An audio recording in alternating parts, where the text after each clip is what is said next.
It's getting ready to come up in just a second. It says we are now live. It says we're live. Yes. Yes, we are. All righty. Good afternoon, everybody, and welcome to the Chamber Talk Show. Today, we are discussing a topic that is very, very familiar. We're talking about abuse. And every 20 minutes, someone is abused in this country. And it's a pressing topic. So today, myself, I'm Dr. Tamika. I am joined by my co-hosts, Dr. Kanisha, Dr. April, and Dr. Tamara.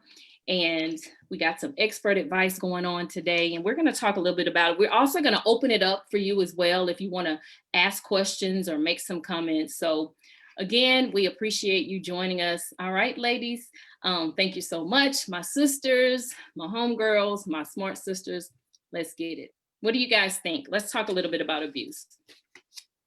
Okay, well, I will start off. There are so many forms of abuse, from the physical aspect, mental aspect. And a lot of times when we're talking about abusive relationships, I think people immediately think about romantic relationships and partnerships. But from my experience in healthcare, there are a lot of abusive relationships between parents and children, unfortunately.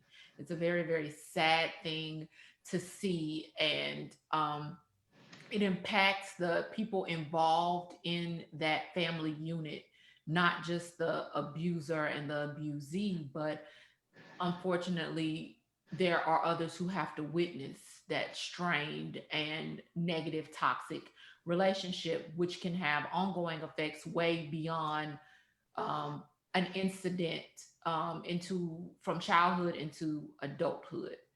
And especially in these times of a pandemic where people are forced to be quarantined and isolated with their abuser, it's important that as a general public that we make sure that we are aware of people that we come in contact from work to school to the grocery store that may be in need of some assistance. The sad thing about it, I'm actually going to make a quick correction. It's 20 people per minute, actually, that are impacted by some type of physical abuse. The thing about it, and you mentioned abuse, unfortunately, of course, between a mother and child, but men are impacted, men get Not abused. just a mother and child, but also father and child, parents and children, and caretakers and children. Absolutely. And let's touch on this. What is abuse? Let's talk to some of the therapists. What do you guys say abuse is? We know right now that it's power and it's control, but it takes on many forms. Let's Well, talk a little. it's inflicting harm, number one. Abuse is inflicting harm on another person.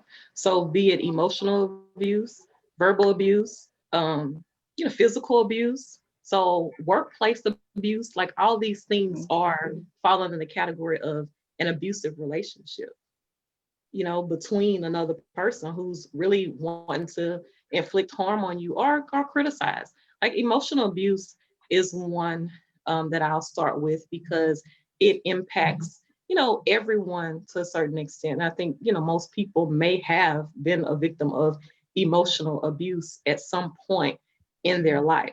Emotional abuse is yelling, screaming at someone. It can be, manipulation. It could be rejection, rejecting someone's ideas or opinions. It can also be gaslighting, making you feel as if you are insane and that your feelings are, not valid. So all of those things can fall under emotional abuse. Right. I agree. Oh, I'm hearing some feedback. Is that just me? I don't hear it. Oh, okay. So I I hear just some feedback on my end. So, I was listening to Dr. Kanisha and just thinking about the different kinds of abuse.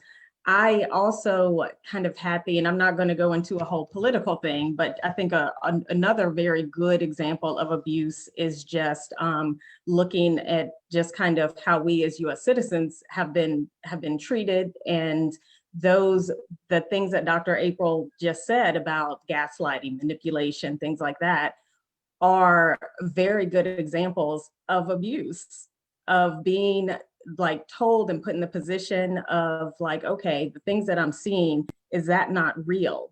And being, told by our almost former president that what we're experiencing is not real. And it makes us question. It's like, well, what is going on here? What does this really mean? And when you're put in those positions, we're just talking about kind of the mental health aspects of that. What comes from that is really when you question yourself, you start to, on a more significant level, anxiety can creep in, depression can creep in as well. It could really affect your self-esteem. So there's a lot of negative effects that come from those kinds of abusive actions. Yeah. Let's talk about some of the physical aspects of this, because we know that the stress leads to other things. It can lead to health issues. And then I'm going to back up and talk a little bit about, you mentioned self-esteem, Dr. Tamara. I see it early in the schools. I work in a high school. I've worked in a middle school before. And it starts, unfortunately, sometimes as early as dating relationships amongst students. So I want to talk about that in just a second, but Dr. Kanisha, go ahead and just kind of elaborate a little bit more on the physical aspect.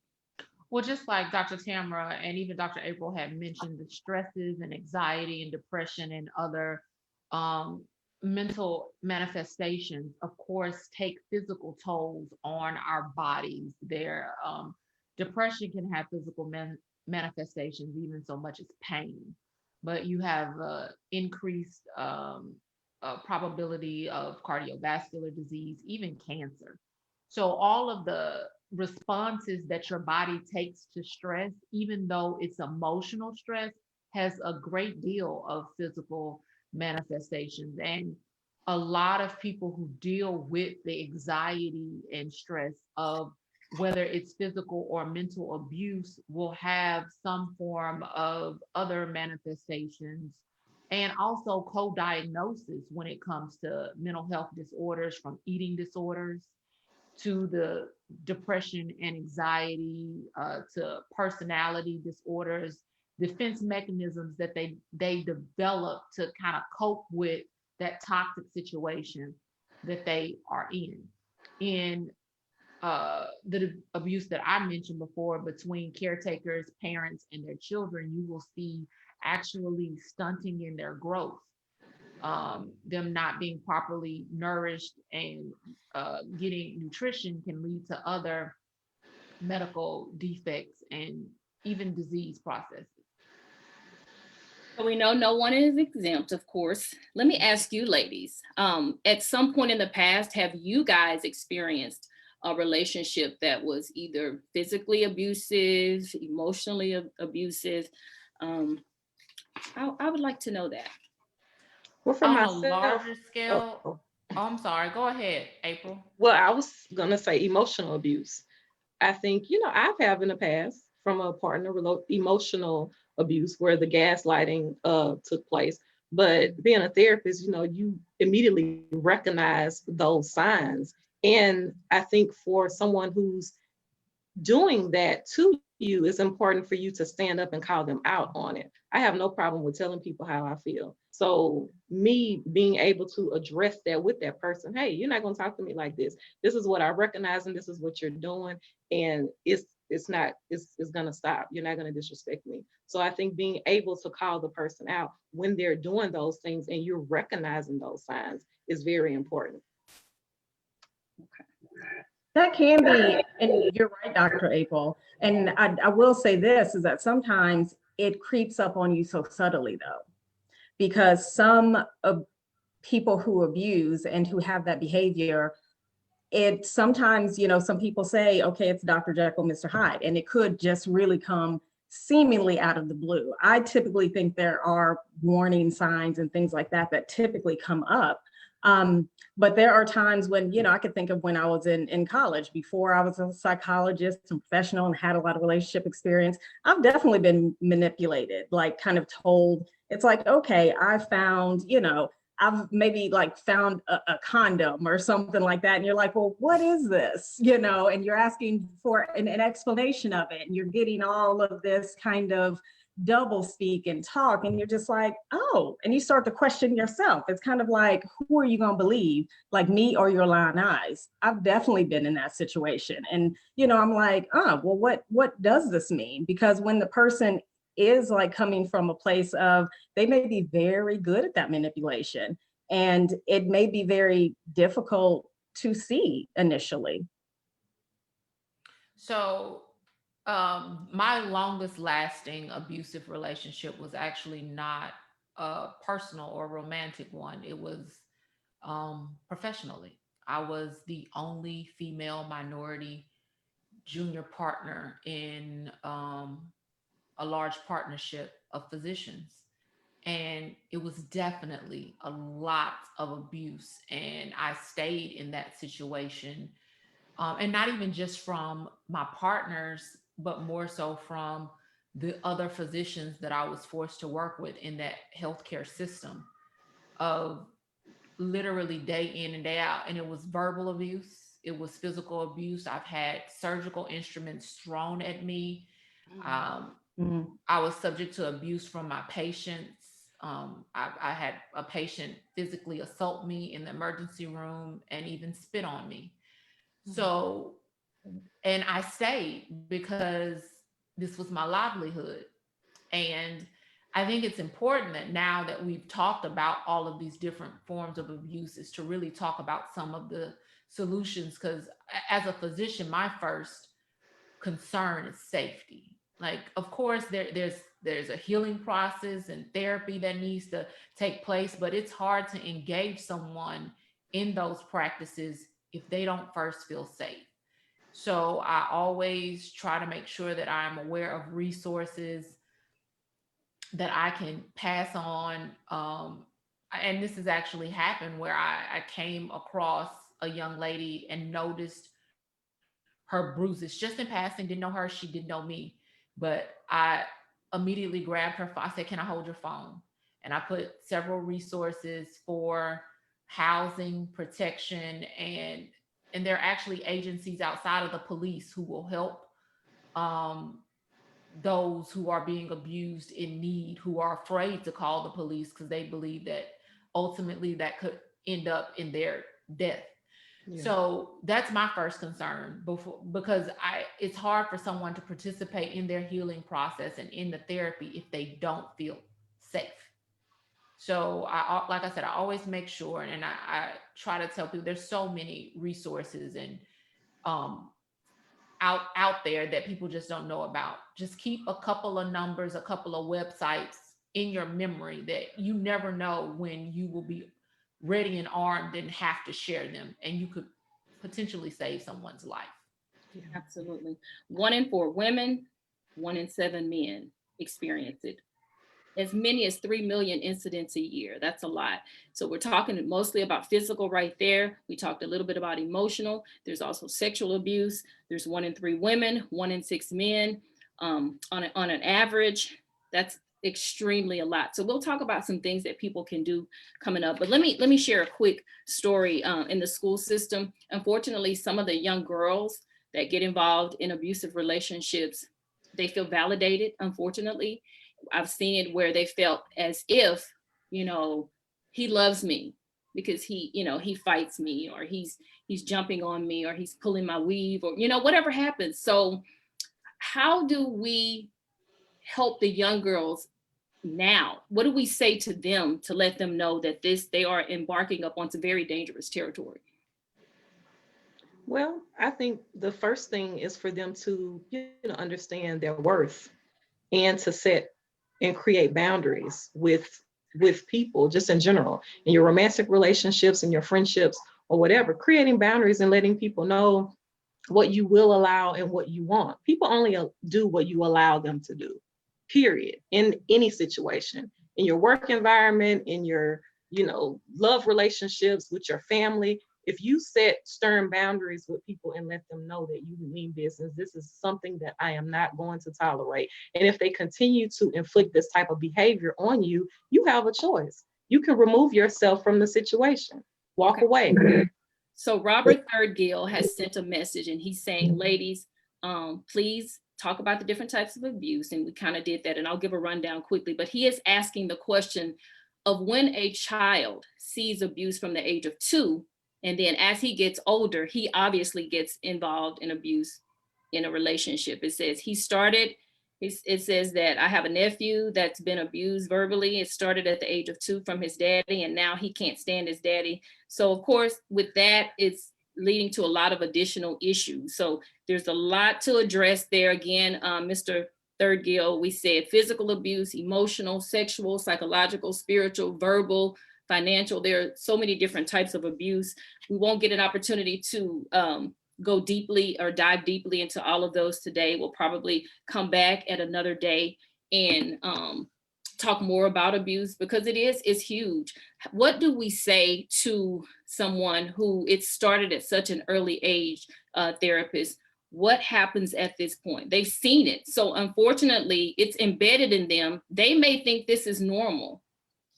That is very true. Because many times, and I would say in those kind of situations, because when you see that kind of abuse or have that kind of abuse inflicted upon you, that's trauma. And trauma needs to be addressed with a professional, because there is, it's one thing, and I loved April's, kind of solutions about setting boundaries, all of that, I completely agree with. But sometimes being able to do that, you need to develop the skills of how to do that. And that will be with a professional, because when you've had that kind of trauma and seen that, you are maybe sometimes kind of gravitate towards that, because we go towards what is familiar many times. So if you've been in that kind of environment, many times you see either you become the abuser or you become the person who is being abused. And it's because something about that dynamic feels familiar, even though logically you understand that there is something very wrong about this. But the way the brain works when trauma happens is that is what happens. And so that's what I would definitely say to him, is that professional help is, as early as possible, is the key, because it can be very effective. Because some of the work I do around trauma survivors can be very healing for them, and that trauma needs to be healed before they can go on and have really productive relationships. Some more comments are coming in. We have one that talks about men. A lot of times men are ashamed when they're abused. And how do you begin to counsel men who have gone through not just emotional damage, but physical damage? One, I think importantly, before you can really start to do the work, you have to relate to someone, because nobody wants to feel alone. Like you gave some very interesting statistics when we started this talk. And I think it's very hard to give accurate statistics when it comes to men, but because of what you said, because of stereotypes and because of shaming, a lot of men don't come forward to actually report abuse or even acknowledge it, because they don't believe by society standards that these things happen to men, and they really, really do. But the most important thing you can let them know is that they are not alone. They're not the only man in the world that will be going through some form of abuse. There are men that go through emotional as well as physical and even financial abuse. And this is on so many levels, from the caregiver to relationships, to personal relationships, to especially when you start talking about minority men and Black men in a cycle of systemic racism, that's an institutionalized abusive relationship.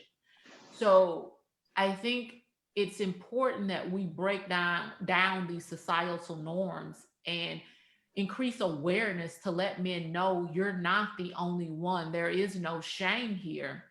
And you are going to help yourself and help so many others by dealing with the abuse at hand, healing from it, and creating a testimony. Yeah. To piggyback off of what you said, I think people need to also understand that abuse doesn't equate love. Some people stay in these relationships because of the love. It's like, I really love that person, even though they're treating me like crap. And sometimes psychologically, you get to the point to where you're so used to being treated that way, that you become numb to it and you feel like if they're not treating you that way, they don't love you. That's their way of expressing love, by talking to you crazy or throwing a tantrum or trying to physically hurt you or things like that. People have to understand they have to move away from that. You're setting the precedent by allowing these things to continue to happen in your relationship. It doesn't matter how much you love that person, walk away. Remove yourself from the situation when you start to recognize the toxic behavior. And before we go on, I just want to bring up one thing. Okay. We have to inform people, if you are on the receiving end of an abusive relationship, I don't care what you said, I don't care what you wore, I don't care where you were, I don't care what happened. It's not your fault. Oh, that was It my is point. not Yeah. by any means. Like I said, I don't care what you had on. I don't care the manner in which you walk. I don't care if you felt like you were in the wrong place at the wrong time. I don't care if you ignored every red flag. At the end of the day, it is still not in any way your fault. You took the words right out of my mouth. I was just about to say that these behaviors are used to maintain power and control. Let me play the devil's advocate real quick. Maybe not so much physical abuse. Have any of you been the toxic person? Have any of you been the person? Oh, yes. that has Yes. been, Yes. I confess. Okay, I confess. So yeah, a lot to learn there. So somebody counsel me. Somebody counsel Oh, us. I'm in therapy. Yes, you need therapy. Sis. You are in therapy. Therapy. And Well, then tell that's us why about your but experience. honestly, that's why, in all jokes aside, that's why I can recognize it, because I had developed coping mechanisms from my professional employer abuse. They manifest in my personal relationships, where I keep walls up to keep control in my personal relationship. So yeah, I can admit that. I will add to that. For me, it's a defense mechanism. If you say something that I don't like, if you do something that I don't like, then I will fight back, in that aspect. So I am working on that. I am not in therapy, probably should be in therapy, but just acting out of anger, which is another issue that we could tackle at a later time. If you make me mad, it's free game. I've seen you work out. I'm a little scared. That's my outlet. That actually helps me not to be But emotionally. you're strong. I've seen how much you can squat and I am bench strong. press.